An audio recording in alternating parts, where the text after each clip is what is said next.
Baisse, les négociateurs chinois étaient un peu sur la défensive. So now, Mr. Secretary, you just got back from Stockholm, Sweden. You were there meeting with the Chinese delegation about trade talks.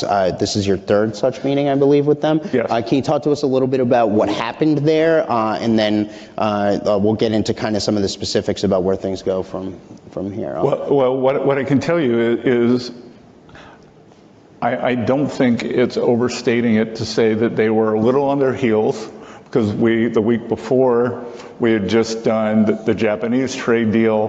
Then the day before we began our talks, I know you were in Scotland with the president, Ursula von der Leyen, president of the European Commission, came and did, what's the deal of the century with the EU. So, Japan, EU, we are, I believe, meeting with the Koreans this afternoon. So, our largest trading partners, we have trade deals with. So the Chinese, who like to project strength and under this monolithic view, they were on their heels, because it was like, listen, guys, this is the way it is. And you've got a pretty good deal going, but the rest of the world is now with us. And you're not going to get a special deal. You're not going to get this. The EU is a bigger trading partner, and the more excess manufacturing. I keep telling them that the Chinese have to rebalance their economy. They have the most imbalanced economy in the history of the modern world. They're 30% of manufacturing. They have a current account surplus that's equivalent to 2% of global GDP. We haven't seen that since the 1870s, 1880s, when there was the British Empire.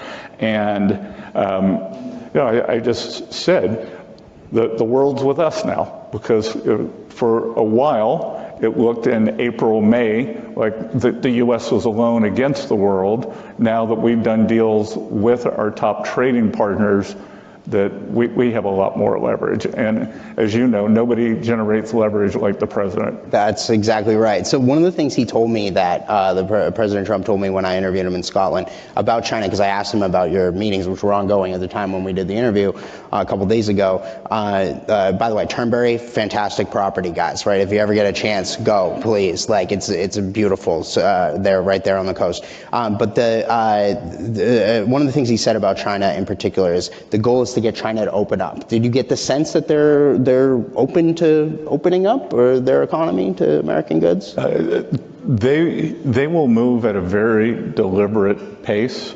I was in the macroeconomic investment business for 35 years. And I think probably the most overused saying recently is the Ernest Hemingway saying, "How did you go bankrupt? Slowly, then quickly." I think that with a lot of these big economies, that it's a slow process, then it'll happen quickly. Like I remember the Japanese had the bubble burst. They didn't want to do much about it. Then Abe came, President Trump's great friend, Prime Minister Abe, came into office in 2012, and boom, the Japanese hit the accelerator and never looked back. So my sense is that it's not going to be a straight line.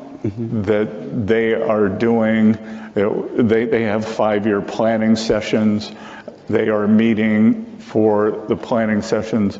It's called the 5-year plan. They are doing their 5-year plan in September or October. They'll announce the results of that in February. So I encourage them that if they are going to rebalance to more of a consumer economy, to make that known.